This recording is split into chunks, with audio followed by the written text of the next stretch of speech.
Hey guys, Unusually Rowdy here, and welcome to a not reaction but review of the episode, The Amazing Digital Circus, Episode 9. This is spoilers, because I just saw them in the movie theaters yesterday, and it has not come out on YouTube. So, if you don't know what happens, and you don't want to get spoiled, leave. Do not watch this video. If you watch it when it does come out in a couple weeks, then come back to this, and if you've seen it in the movie theater, you can also watch it now. Or if you don't care about spoilers, you can stay. But here are my thoughts. I'm letting you know, this will be English. Spoiler talks of the last episode of Digital Circus. Apparently there's controversy because you're just not allowed to have good things. Now I'll talk about that in a bit, but let's go into it. About how I felt about the ending. So, the ending of Digital Circus, I like it. I think it's good. And they basically come out and say you when you get into the last episode, they say the big stuff early so you can sit on it. So, again, last chance for spoilers. Everyone in the Digital Circus isn't real. They are the brain scans of whoever put on the headset. They copy their brain scans and they put them in the game. That's why they could never take them off, because those real people are still in the world. They never entered the world. These are just emotional copies. So yeah, big thing. All these people, they aren't real. There's consciousness of other people. Which is crazy. I'm gonna keep on playing this so you guys can have something in the background to look at. It's insane. Well, there's always theories about that. It was theories about that. There's theories that everyone died, and it's kind of like a afterlife thing. There was theories about. I'm trying to think of all the theories. There was theories about Jax being truly evil, like he was someone important, or Kinger being evil. And there's some things that I would wanted to happen that didn't happen in the finale, which I'm about to cover right now. Bubble does not come back. Kane comes back, but Bubble does not come back, which irritated me because Bubble was the GOAT. Bubble didn't do anything. Bubble made that, you ruined this. Maybe you deserve to be abandoned. You were lesser of the two. And Kane to that personally, you're not coming back. I don't need you in my ear like that. But yeah, and then more things. They gave Ragatha and Pommy a real good, solid moment. And it was so solid. I was like, hold on, I know you and Pommy would chill like that. Don't get me wrong, I know Ragatha and Pommy are friends. They're friends, obviously. But during the later half of the episodes, they barely talked. They're kind of Pommy's more focused on Jax. And Ragatha's kind of going to her own thing because of it. And that goes to the whole ribbit section of it. I'm kind of rambling, giving out my thoughts. But back to the main subject. Pommy and Ragatha have a good moment. It's really good. Sweet. They hug. It's wow. And then when they walk away from each other, during this episode.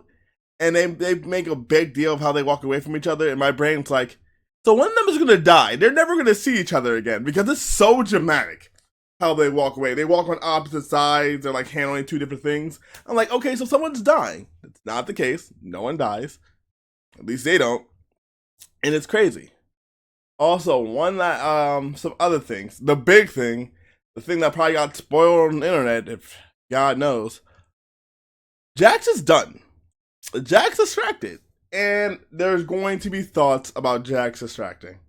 Now, I already know, but my thoughts on it is Jax, they had to distract him, right? Because it's they did all this hype up for it, all this stuff. This was going to be his pushing point. It just makes logical sense because they foreshadow it episode 8, 9, and 7. They kind of he's not mentally there. He's he's losing itself. And then when he finds out, and the final thing in the coffin that really does it for him is finding out he isn't real. Finding out that his real self is probably in jail because we get his backstory. And really like Jax's backstory, but we will get to that when we talk about the Ribbit situation. So the episode's kind of really like, what are we going to do with Jax? Because now he's distracted, he's running around, and they don't have King to put him in the void. So it was like, what do we do with that? That's like the majority of the episode. Palmy hugs Jax, and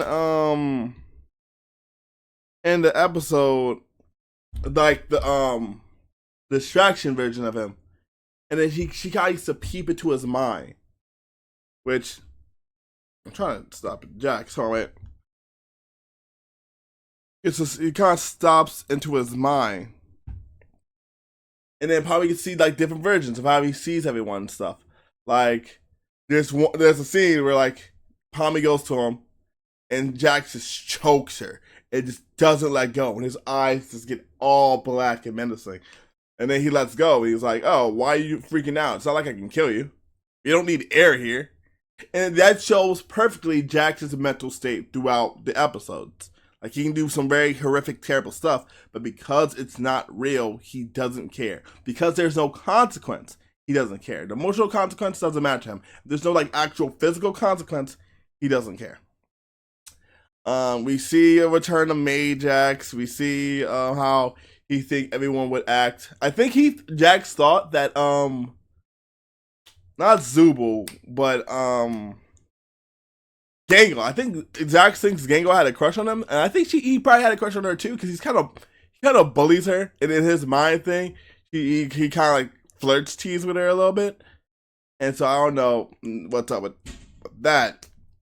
But the main thing we get to, which we do get to, is the Ribbit situation, and I think there's a part of the trailer. Hold on, let me get this.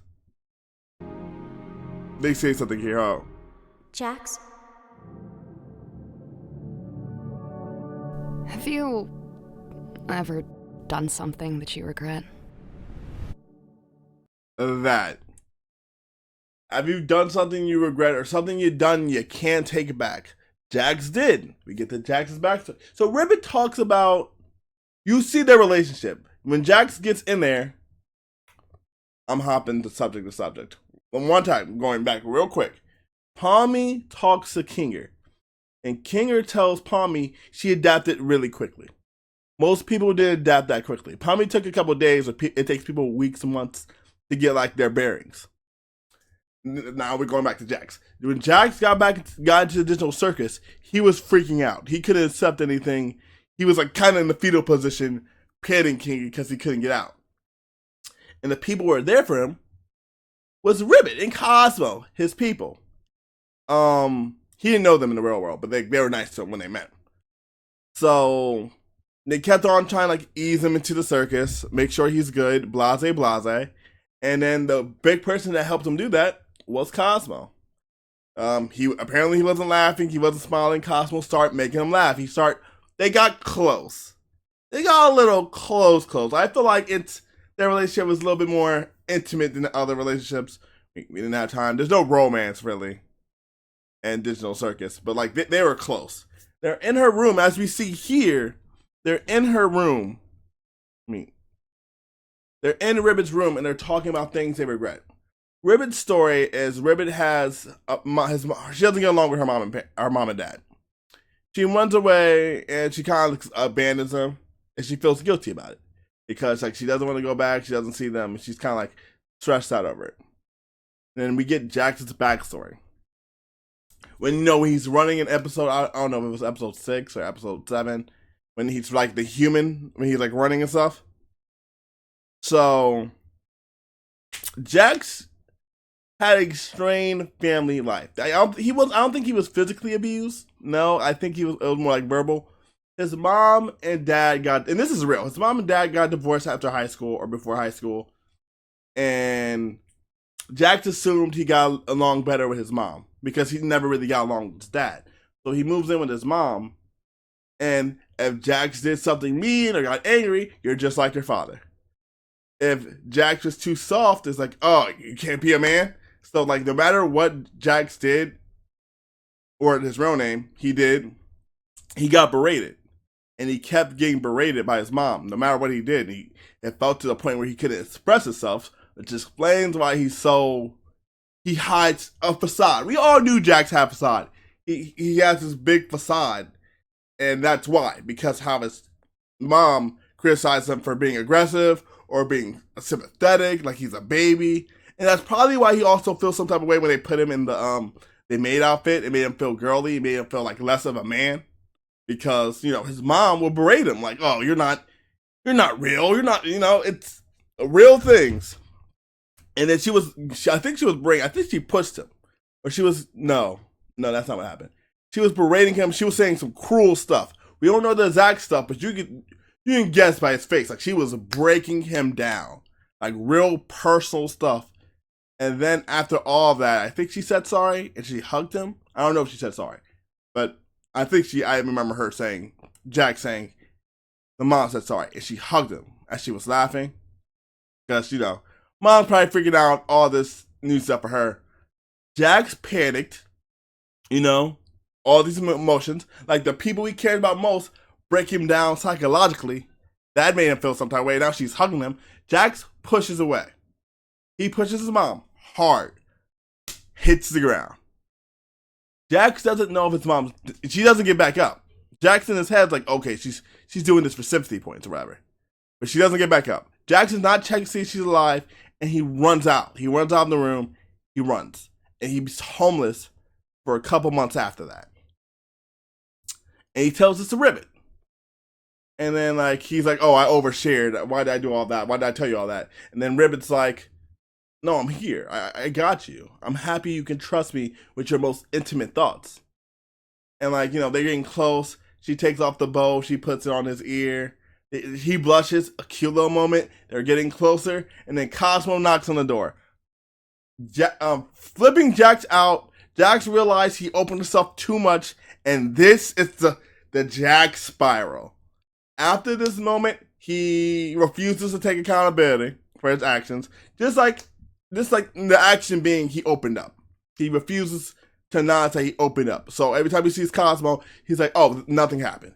What are you talking about? He even said his backstory was a lie. He was like, oh, you really believe that? Nah, I'm just lying. That's crazy.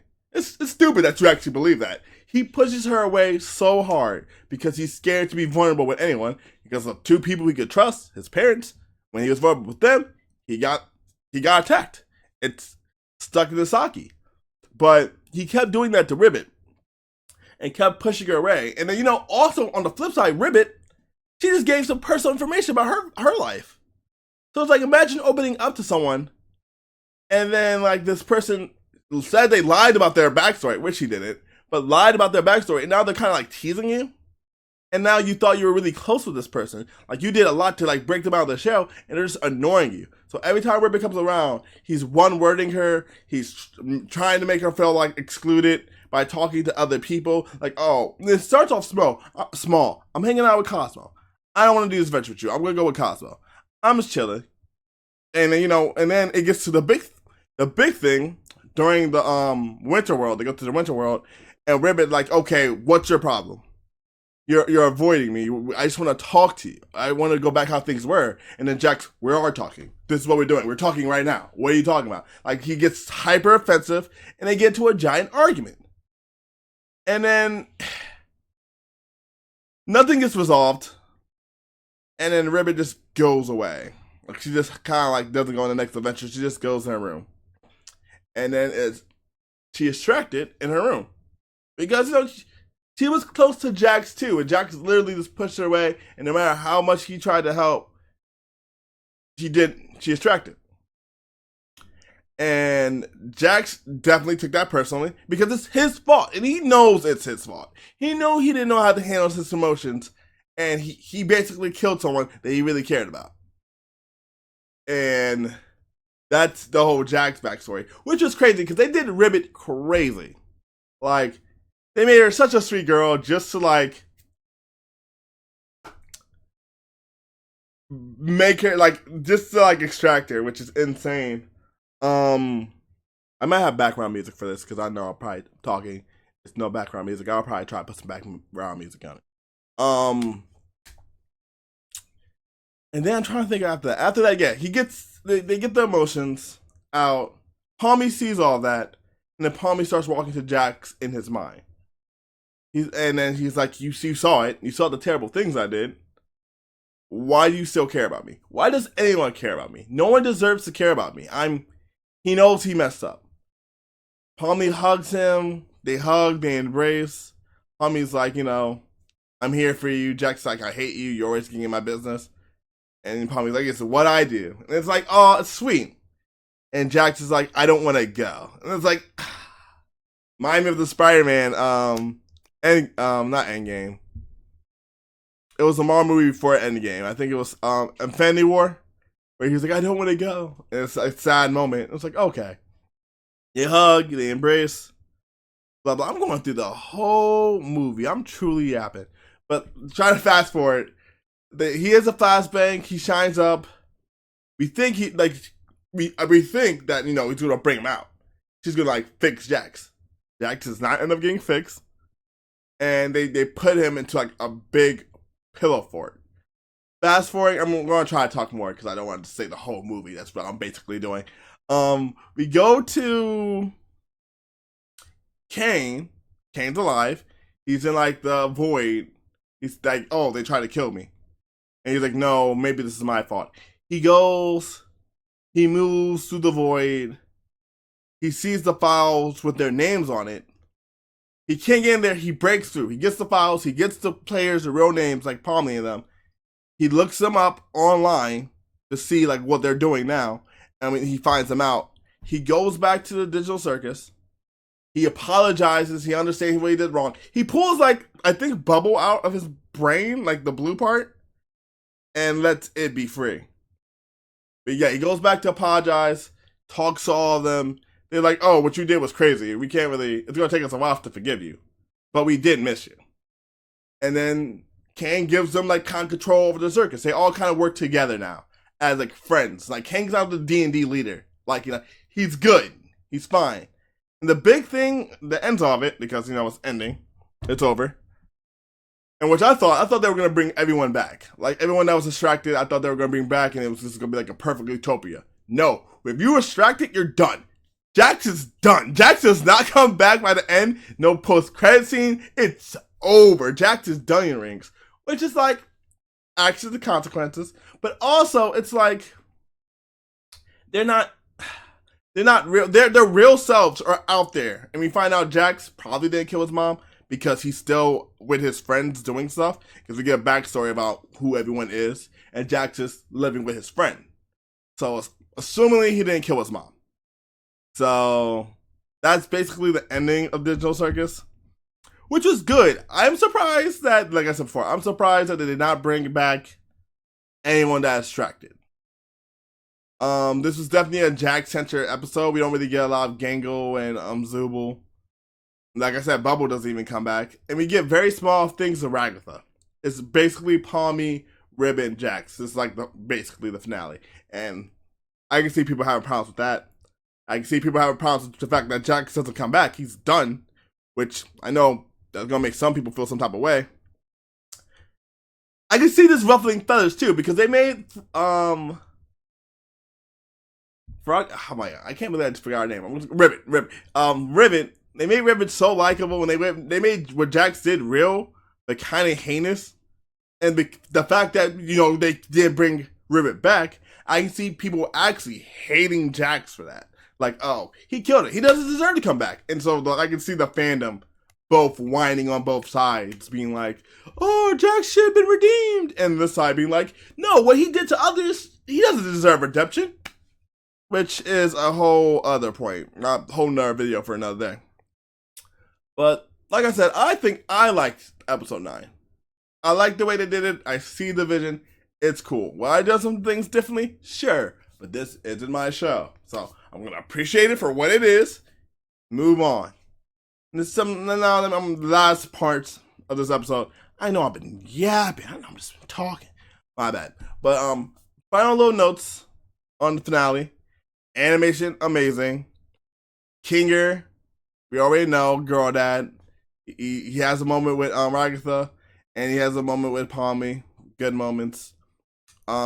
During the credits, Zubul and Gangle, there's some hearts by the bedroom. Kane probably made something happen. That's all I gotta say. No, there's parts. Zubul has parts in that room. That's all I gotta say. Let me relax. But that's it. Also, one last thing. Why they gotta draw a ribbon like that? You know what I mean. I saw ribbon, now I'm like, what up? Why they make you a little bottom heavy? Anyway, we're done. I'm just rambling now. But yeah, that's basically my thoughts and review. Kind of just like me just spurting out words for episode 9. I will be watching this again on YouTube when it drops, doing a reaction on it. And some opinions might change, some might not. I don't know about the controversy, but of course there's controversy. I typed in episode 9. The first thing I saw was controversy. And I was like, of course. Because, the digital circus fans, we can never be happy. But I'm done yapping. So, if you like this reaction, review, whatever you want to call it, remember to like, comment, subscribe, all that fun stuff. And I'll see you in the next one. Stay rowdy.